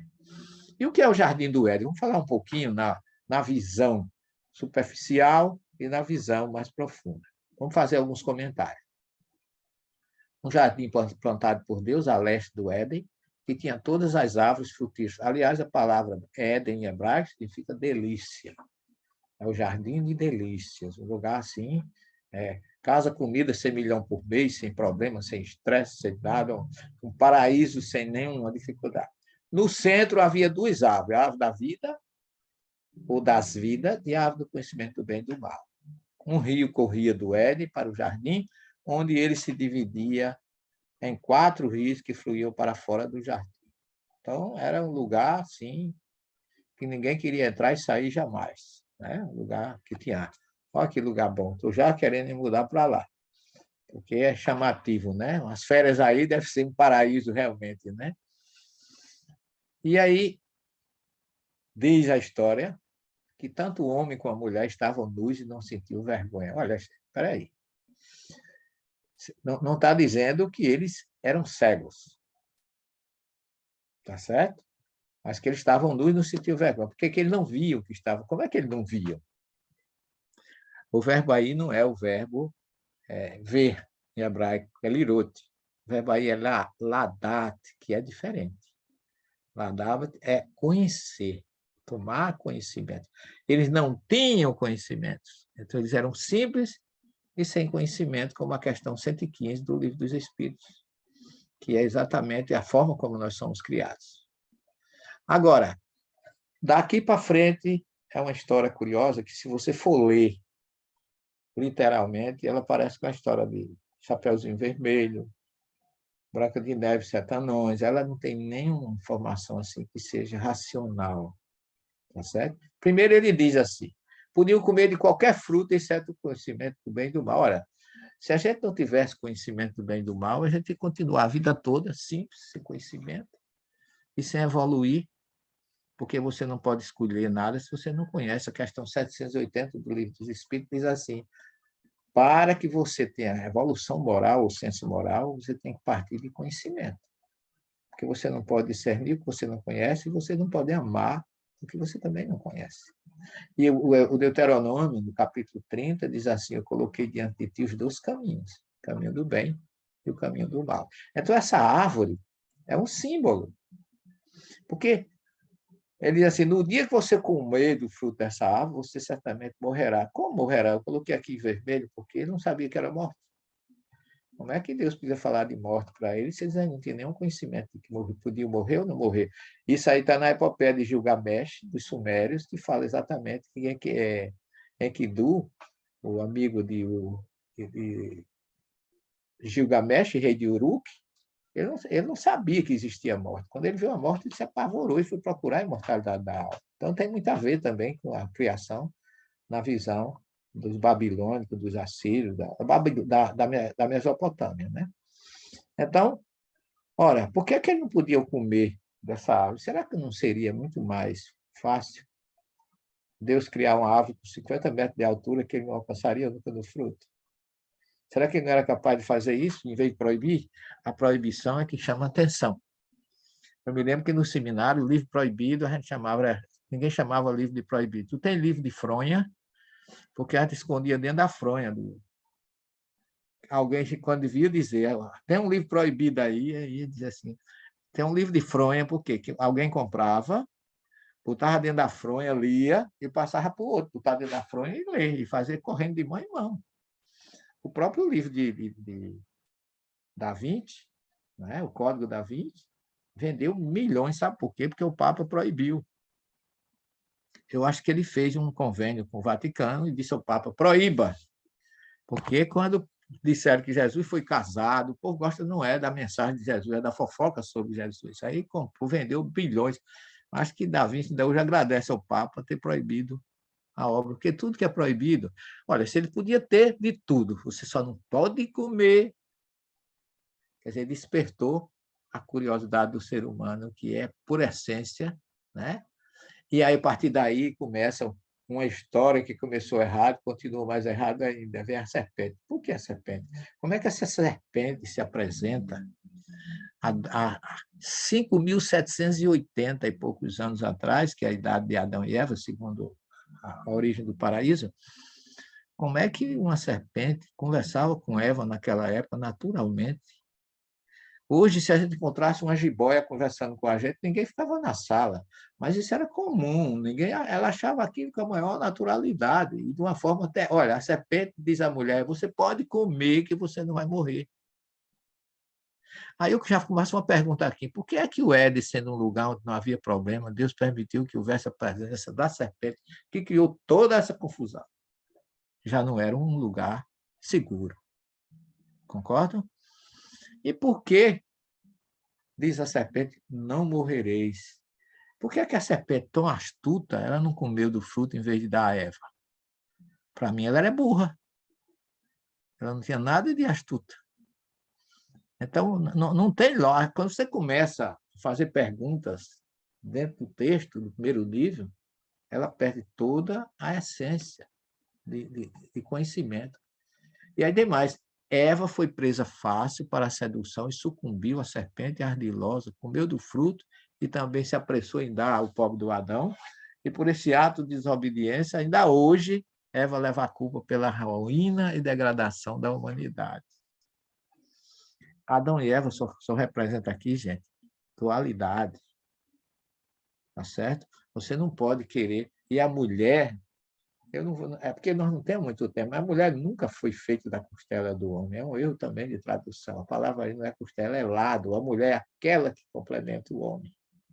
E aquela que se opõe a ele, no verbo hebraico tem nekedor, será a sua opositora. Não é será contrária a ele, não, mas será aquela que desafia o homem, reflete com ele, é igual a ele, em outras palavras. Porque é a outra metade dele. Por isso que ela deixa a sua família, o homem deixa a família e vai se unir à mulher. E os dois serão uma só carne, porque eles se completam, é a outra metade. Por isso que esse é o significado da importância. Kardec diz que Adão é a personificação da humanidade. Realmente. Está na Gênesis, capítulo 12. Sua fraqueza predomina os instintos materiais, aos quais não soube resistir. Representa o ser humano, em sua essência. Aí vem agora Deus e pergunta, segundo as pessoas, Adão, onde estás? Peraí, Deus não é onisciente, onipresente, sabe de tudo, como é que ele não sabia onde Adão estava? E ainda diz mais, Adão viu os passos de Deus caminhando, quer dizer, ele virou homem agora para caminhar no paraíso. Na verdade, o texto Ani Ayechá, em hebraico, é o acróstico de Ani Yodea Kol Hasodot. Eu conheço todos os segredos. É isso que Deus diz para Adão. Ele não perguntou onde ele estava. É tanto que ele diz assim, por que fosse te vestir? Como se assim, olha, peraí, por que é que você está vestido agora, que você não estava vestido? Como diz assim, você cometeu algum desatino aí diante do que eu li. Peguei você, meu filho. Aí, o pior é que começa o empurra-empurra. O jogo do empurra-empurra, de fazer as coisas. Primeiro, eles foram se esconder. Ainda hoje é assim, o cara comete um delito e se esconde para livrar o flagrante. Né? A criança, quando comete um ato em casa, vai para debaixo da cama do pai. Então, a gente não assume o nosso erro. Aí ele diz assim, a mulher, olha aí, a mulher que tu me deste me enganou, me deu do fruto. E você não foi a serpente, quer dizer, ninguém assume, eu errei por causa da serpente, outro errou por causa da mulher. E começa o jogo naturalmente, do empurra-empurra. E aí Deus disse para a serpente, você é mais amaldiçoada do que todo o gado e os animais do campo. E o gado e o animal do campo é amaldiçoado. Não é? Aí diz assim, caminharás sobre o teu ventre e comerás poeira todos os dias da tua vida. Esse foi o castigo, como está lá em Gênesis 3,14, da serpente, porque enganou a mulher, ela ia comer poeira. Aí eu faço uma pergunta curiosa. E a minhoca que caminha debaixo da terra, afogada lá no monturo, então ela deve ter cometido um pecado assim 10 vezes pior. Porque a serpente ainda ficava na superfície, a coitada foi para debaixo do húmus. Então, é outra coisa que também não tem, né? Porém, a hostilidade entre ti e a mulher, entre tua linhagem e a linhagem dela. Ela esmagará a cabeça e tu lhe ferirás o calcanhar. Existe a análise de Kardec, existe a análise da Kabbalah. A Kabbalah diz assim: calcanhar e cabeça representam épocas do desenrolar da criação. A cabeça representa a primeira parte de uma era. O calcanhar representa o final de uma era. Segundo esta visão, estamos atualmente na fase do calcanhar de um ciclo de 6.000 anos, que a cada 6.000 anos, quando esse ciclo terminar, vai iniciar uma nova era, que para nós já se aproxima a regeneração, a transição planetária, tá certo? E tem um detalhe, a era messiânica. Que era messiânica é essa? A era do Messias. Que é quem? Jesus. Então, esmagar e morder sugere transição, mudança. O fato da serpente morder o nosso calcanhar indica que estamos nos aproximando da realização da consciência messiânica. Quando pisamos em sua cabeça, estamos entrando em uma nova era. A palavra hebraica para a serpente é Nahash, essa que está aqui em cima, a primeira vermelhinha. Possui o mesmo valor numérico da palavra Messias, que é Mashiach. O que significa que, do ponto de vista cabalístico, no quarto nível de interpretação, a serpente é o veículo para a consciência messiânica. A serpente é quem nos fez descobrir o que é certo e o que é errado. A serpente é a consciência crística entrando em nossas vidas. É Jesus, já no capítulo 3, no livro do Gênesis, ainda tem espírita que diz que só vale da Bíblia o Novo Testamento. Então, nós precisamos ter muita consciência do que a gente diz para não comprometer. Ser tão prudente quanto Kardec, que diz qualquer coisa que vier depois. Não culpe a doutrina, culpe a mim. Porque sua hipótese, ponto de vista meu. Ele assumiu racionalmente a responsabilidade de qualquer coisa que aconteça fora daquilo que ele tem trazido até agora, mas que ele quer que a ciência seja realmente quem fale por tudo. A serpente representa muito mais do que normalmente se conhece e muda completamente nossa visão da história da criação. E tem mais, tem gente que ainda chega eu diria assim, a inocência, eu vou chamar de inocência, de dizer que por trás da serpente estava Satanás. Meu Deus, eu já procurei tanto, até nas fotografias, quando eu vejo a serpente no paraíso, eu digo, cadê o Satanás ali atrás? No texto sagrado não tem canto nenhum, nenhuma mensagem. Que, aliás, Satã aparece no livro de Jó como um adversário, não é um ser de chifre e cauda para destruir o homem. É uma criação da igreja, da Idade Média, para atemorizar os seus seguidores. Mas, graças a Deus, que eu me libertei dessa figura, não me mete nem Padre Quevedo, que era tão contra o espiritismo, aceitava Satanás.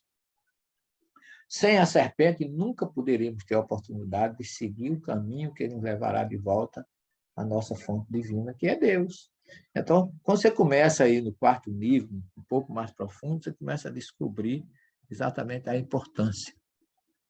Consequência da queda, ó, em vermelho, souberam que estavam nus e não viram, como muita gente coloca, e viram que estavam. Não, eles não eram cegos. Eles souberam. O verbo que tem lá é ladar, saber, no original. Costuraram folha de figueira para cobrir sua nudez. Ouviram a voz do Senhor, Deus andando no jardim. Olha. E foram se esconder. E Deus disse, eu conheço todos os segredos, e não onde estás, como eu já coloquei. Como é que vocês sabem que estão nus? Essa é a pergunta racional. Eu não disse a vocês que quando vocês comessem, não podiam comer desse fruto? Mas aí não foi uma proibição, foi um conselho, porque depois que eles comeram, Aí começou a saga, né? As consequências. Lei de causa e efeito. Semeou, tem que colher, meu filho. Não tem boa nem ruim. A voz de Deus anda no jardim na brisa do dia. Metáfora místico-poética que significa que uma nova materialidade entrou na criação. Antes da serpente, o senso de nudez não existia. Como metáfora sexual, dois são necessários para comer o fruto da árvore. Adão não diz que Eva o forçou a comer, mas sim que ela deu o fruto e que ele, por sua própria vontade, o pegou. Isso significa mais um relacionamento do que uma culpa. Ninguém pode ser condenado por uma lei da natureza natural, as atrações dos diferentes. Que é exatamente. Inclusive, tem uma expressão hebraica, como está lá do Gênesis 13, a palavra está lá, Ishiane, a serpente me elevou a um estado superior e nós comemos e despertamos. A serpente despertou um estado mais alto de consciência, que é a consciência crística, chegando em nossas vidas. Consequências do erro, Deus amaldiçoou a serpente. Eva, eu já falei da minhoca, né, que ela foi condenada a rastejar, e a minhoca vive comendo terra todo dia, lama, coitada. Eva, a sua dor do parto seria muito intensa e seu marido a dominaria. Espera aí. Qual é o animal? Cavalo, a égua, carneiro, a ovelha, o caprino, bovino, que não sente dor no parto. Todos os animais, pela lógica, sentem dor no parto. Porque a sua mulher sente. E hoje, com a cesariana, com a hack, com a ciência aí, a mulher não sente nada, né? Tem muitos que nem querem ter filho natural. Então, não, o que estava a dor aí, minha filha, não é a dor física, é a dor de uma mãe que vê o seu filho se desviar, é a dor de uma mãe que, assumindo a responsabilidade de ser mãe, ela passa a não dormir, ela passa a não comer em favor do filho. Então, é a união espiritual. Adão vai trabalhar e suar para conseguir o seu alimento. Ô, gente, que é isso? Se fosse assim, o boi não puxava a carroça, o burro não puxava a carroça, o boi não tinha o arado, porque ele não é homem. Deus expulsou Adão e Eva do paraíso para não comerem da árvore da vida.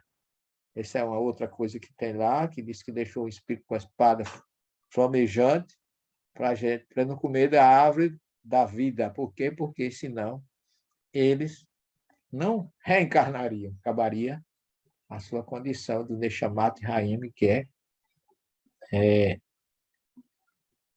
sopro de existência. Deus prometeu que quem comesse do fruto morreria no mesmo dia. O casal não morre. Tá certo?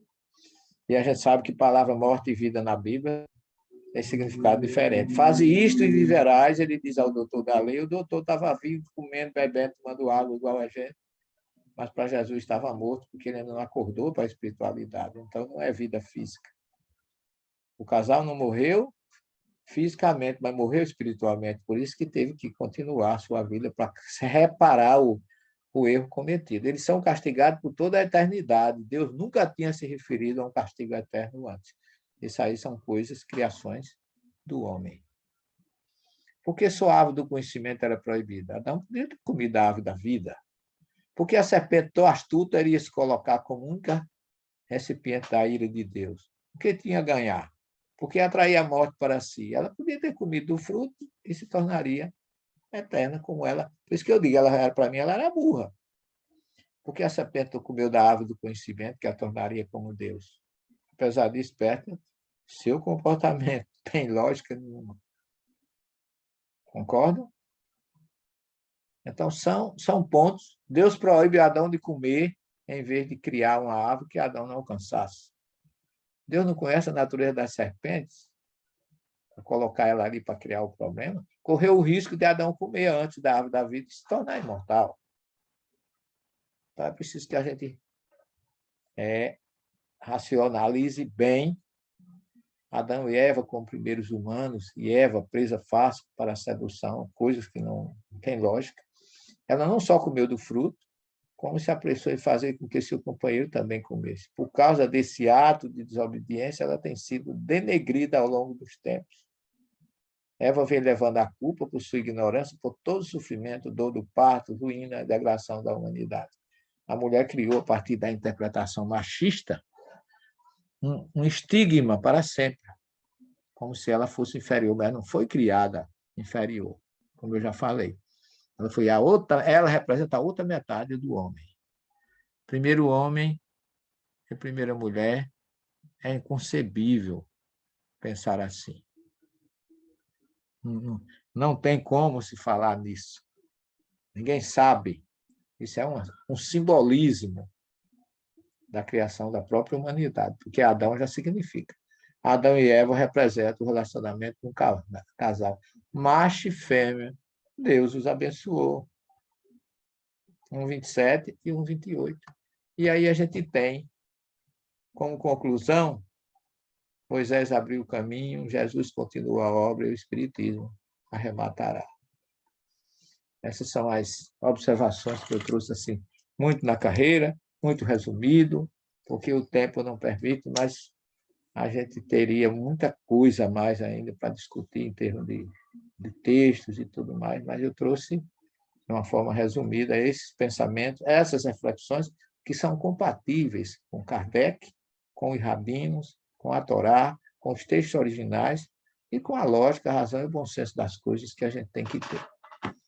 Alguma pergunta, alguma observação? Foi um prazer poder estar aqui com vocês. Perfeito, professor, muito obrigada.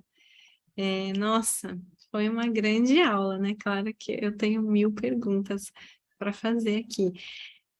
Mas, em primeiro lugar, muito obrigada. E eu gostaria de saber primeiro se tem alguém, né, que gostaria de fazer algum comentário nesse momento. Ou alguma pergunta. Vocês podem colocar no chat também, se alguém não puder falar, Pode. e a gente, que eu leio também. Pois, professora, a minha primeira observação aqui, eu gostaria de fazer uma observação, né, claro, como bióloga e como cientista, né? Eu sempre gosto de falar para as pessoas, porque muitas pessoas, principalmente os cientistas, né, tem uma cientista, inclusive, que ela tem um canal só para falar mal do espiritismo, né, dizer como o espiritismo é uma farsa. Então, é muito importante, eu sempre tento relembrar isso para as pessoas, que a ciência não tem um compromisso com o espiritismo da forma como as pessoas imaginam, direta, né? Então, isso é uma coisa que eu sempre lembro às pessoas. Não vamos pensar dessa forma, né? Não vamos, porque senão a gente sempre acha que tudo que Kardec escreveu, a gente na ciência vai mostrar para dizer como ele está certo. E na ciência a gente não trabalha dessa forma. Na ciência nós trabalhamos no mundo, como trouxe o professor, né? Material.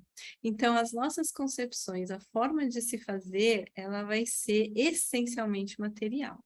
E da sua interpretação é que nós vamos tirar aquilo que a gente acha no Espiritismo, né?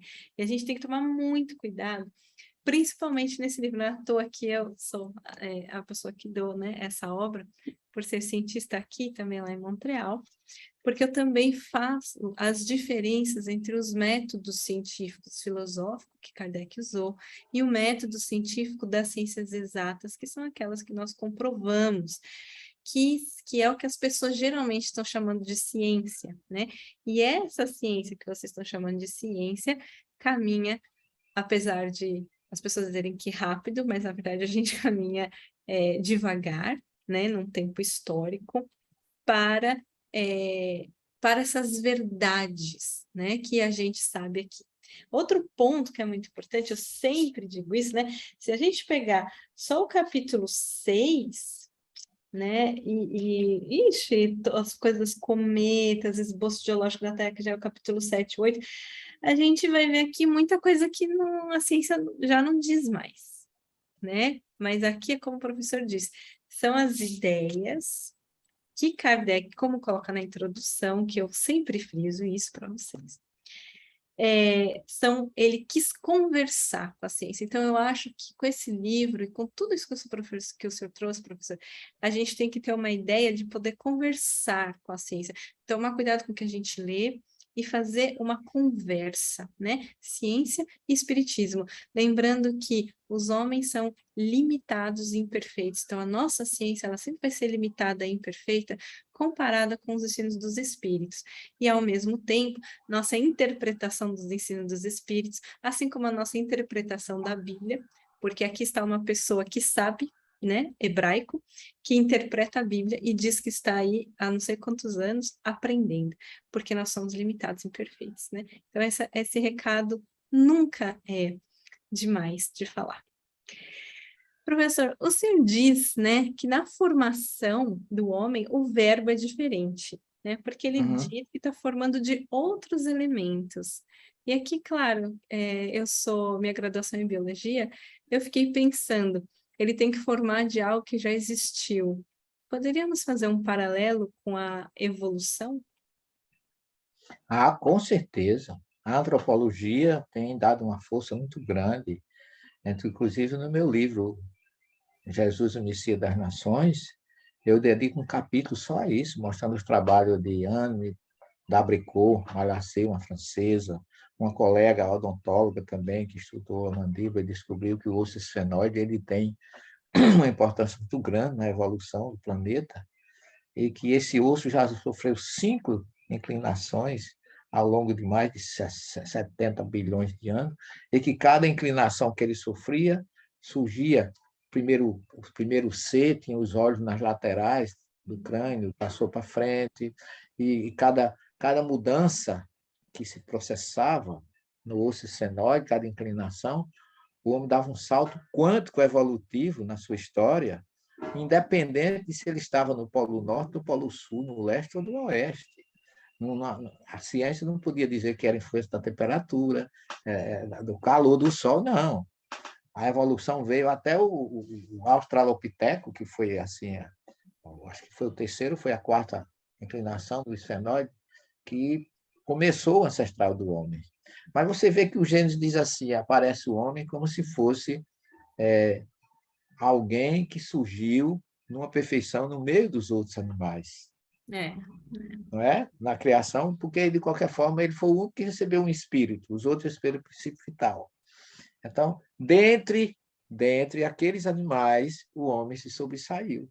Mas nem sempre, mas nós não podemos, por isso, nos conservar melhores, nem achar que somos superiores. Porque mesmo inteligentes, mesmo com raciocínio, nós somos a única classe que mata para roubar, come sem ter fome e faz sexo por prazer. É o único de todos esses animais. E será que o animal é a gente ou é o homem? É o homem ou é o animal que só mata se for para sobreviver, que só faz sexo para reproduzir e não come sem ter fome?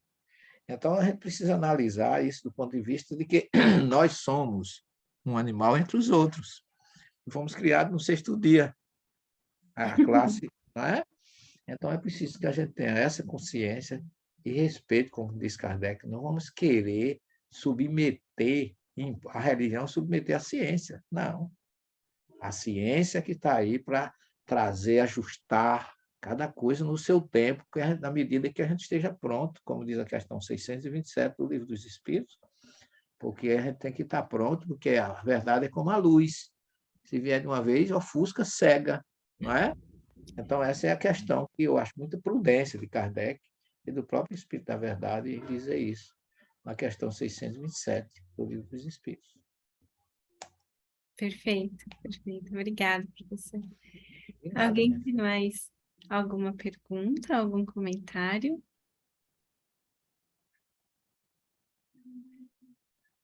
Pois então, se ninguém tem mais nenhuma pergunta.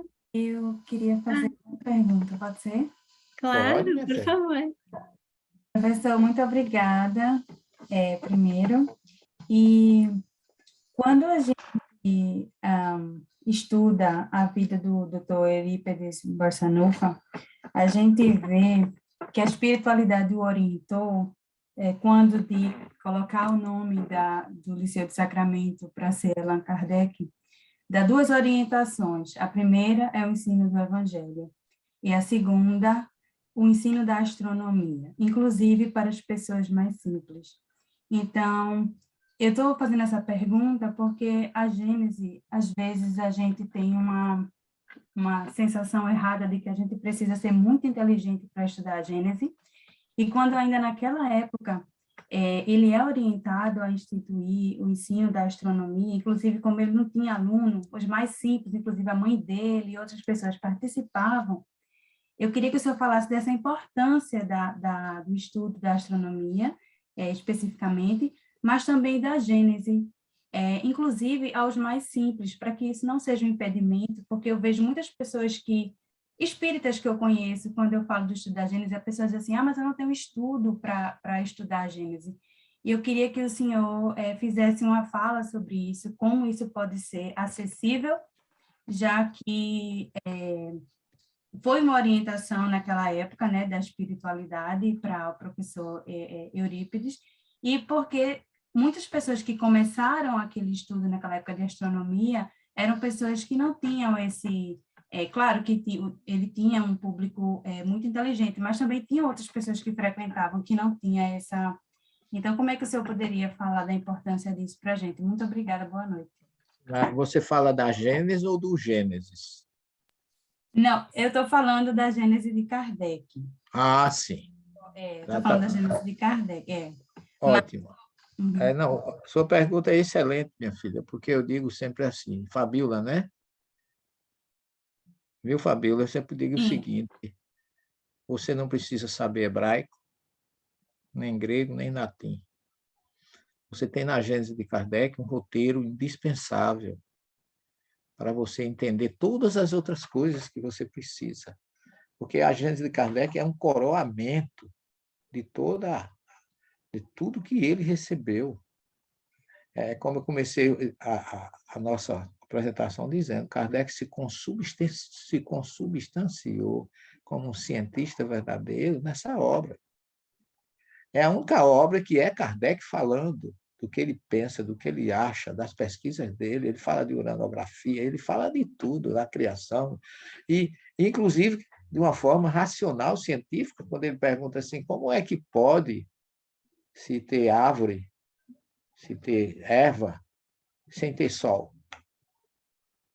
Porque pela criação de Moisés, o sol veio depois das árvores. Mas ele mostra que Moisés poderia estar criando uma forma didática sem se opor à verdade, que ele não podia desconhecer isso. Então, eu acho que todo espírita devia estudar essa obra, porque é uma obra, eu considero a mais científica de todas as obras da codificação. Eu me deleito com essa obra, como é que um homem que se dizia que não era teólogo, que não era médium, que não era cientista, tem uma... É por isso que eu acredito no Espírito São Luís, quando diz, não é você que falava, o Espírito da Verdade, que estava falando por você. E aí ele recebe auxílio e intuição. Kardec era uma pessoa muito inteligente, era matemático, era físico, era químico, era didático, era tudo. É tanto que ele teve que mudar de nome para não confundir, porque ele teve esse cuidado para ninguém confundir Hipólito Leão Denisard com Allan Kardec. E aí ele é realmente um cientista a serviço da doutrina, porque sua obra tem lógica, tem razão e tem bom senso. Quando ele teve coragem de criticar, na época da Inquisição, as pessoas que se arvoravam no direito de serem os únicos conhecedores da Bíblia, que a quem cabe o direito de interpretar. A Bíblia não é mais a arca sagrada que o homem tem medo de, sob pena de colocar o dedo e ser fulminado. Não, a lógica, a ciência e o tempo dirá a quem cabe esse direito. Cada um pode ter esse direito. Então, não precisa de ser doutor, não precisa de ter diploma. A Gênesis é uma obra acessível, porque tem citações magníficas, tem trabalhos, tem publicações, Kardec cita muitas coisas, é uma obra científica, é uma tese muito perfeita e uma tese atualizadíssima, apesar de todo esse tempo que ela já tem. É uma obra que eu tenho o maior respeito, tem tudo. Porque ali Kardec entra como teólogo, quando ele fala em milagres e predições, mas a ciência dos astros, quando ele tem essa visão de ver naquela época, porque muitas vezes as pessoas se perdem na narrativa e no raciocínio. E ele parece que se colocava assim de fora, além de entender a narrativa, ele se colocava de fora e tinha lucidez para fazer uma pergunta dessa: como é que podia ter árvore sem ter fotossíntese que tinha que vir do sol? Então, eu acho que todos nós, espíritas, estamos fadados, porque eu acho que até para entender a Bíblia e os evangelhos, essa obra auxilia bastante qualquer um, leigo ou formado, só se não for mesmo alfabetizado, mas pode se unir a alguém que leia e juntos aprender. Muito boa a sua pergunta. Obrigada, professor. Foi muito boa, né? E é bom a gente lembrar que o Espiritismo veio para isso mesmo, né? Falar na nossa, na linguagem da nossa época, né? No nosso... Exatamente, compatível com o nosso conhecimento, como ele predisse lá no Evangelho, capítulo 4, item 7. Exatamente. Muito bom. Mais alguma pergunta, algum comentário? Bom, sendo assim, então, acho que nós podemos encerrar. Muito obrigada, professor. Obrigado pela aula, obrigado pela disponibilidade. Eu sei que aí no Brasil são... que horas são agora no Brasil? 11, é isso? 11? 11h10. Pois 11h10. meu Deus do céu. Muito obrigada, né? A gente sabe que é difícil essas coisas de horário, mas o senhor se disponibilizou e nós agradecemos Eu imensamente. que agradeço a você e agradeço também os colegas que eu estava vendo aí, tem algumas pessoas da minha cidade assistindo, a nossa secretária, Fátima Malaquias, a Maria José, que viajou conosco a Israel, e outros amigos aí do Brasil, e você pelo convite, Tayane, que eu acho que para mim foi uma oportunidade que não é tão fácil viajar assim para longe numa época dessa, né? E assim a gente entra no lado de vocês com permissão da tecnologia e vai estudar juntos sem nenhuma dificuldade, sem precisar de passaporte, de aeroporto, etc, etc. Muitíssimo obrigado. Deus abençoe a todos também. Tenham todos um bom final de semana a você. E ouçamos, como diz Emmanuel, Jesus é a porta e Kardec é a chave, e vamos trabalhar com ele, né? Porque ele realmente é a nossa lucidez e o que a gente precisa. Muitíssimo obrigado. Muito obrigada, professor. Muito Obrigado. obrigada, professor. Gostaria de convidá-la a fazer a nossa prece de encerramento. O Pois senhor não, Adriana. poderia? Mais Podemos essa sim. gentileza. Pois não. Obrigada. Nada, querida. Vamos agradecer a Jesus neste momento e que possamos refletir de que nós somos muito pequenos diante da luz que é o nosso Mestre Jesus e que nós precisamos, como a nossa doutrina sempre nos coloca, humildade, caridade, submissão à vontade de Deus, entregar todos os nossos sentimentos, as nossas carências e necessidades ao Mestre Jesus, que disse: eu vim para que todos tenham vidas, e eu estarei convosco até a consumação dos séculos. Alimentemos essa esperança, essa luz, e agradeçamos a Ele por tudo que recebemos. E, particularmente, este momento que tivemos essa noite aqui em Chicago, para que nós possamos, juntos, unidos e reunidos num só pensamento, numa só luz, numa só comunhão ou comum união, e continuarmos fiéis à verdade que liberta, como diz João 8,32, e a lucidez do nosso mestre leonês Allan Kardec, que unindo esses dois pensamentos, com certeza fará de nós mais humildes, mais predispostos a seguir a cristalinidade e a pureza do Evangelho de Jesus interpretado sobre a batuta, sobre o escaneamento da nossa querida doutrina espírita. Que Jesus possa abençoar todos nós, ao Brasil, ao nosso planeta, que a paz reine em nossos lares e entre os dirigentes das nações, e que Ismael continue administrando e iluminando o país do Cruzeiro do Sul, coração do mundo, pátria do Evangelho. Que Jesus possa ficar com vocês esta noite, amanhã e sempre. Muita paz a todos. Muito obrigada, professor. Muito obrigada pela companhia de todo mundo. Obrigado a Ótimo. vocês. Obrigada. Obrigado, Nada, Maria José. obrigada, professor.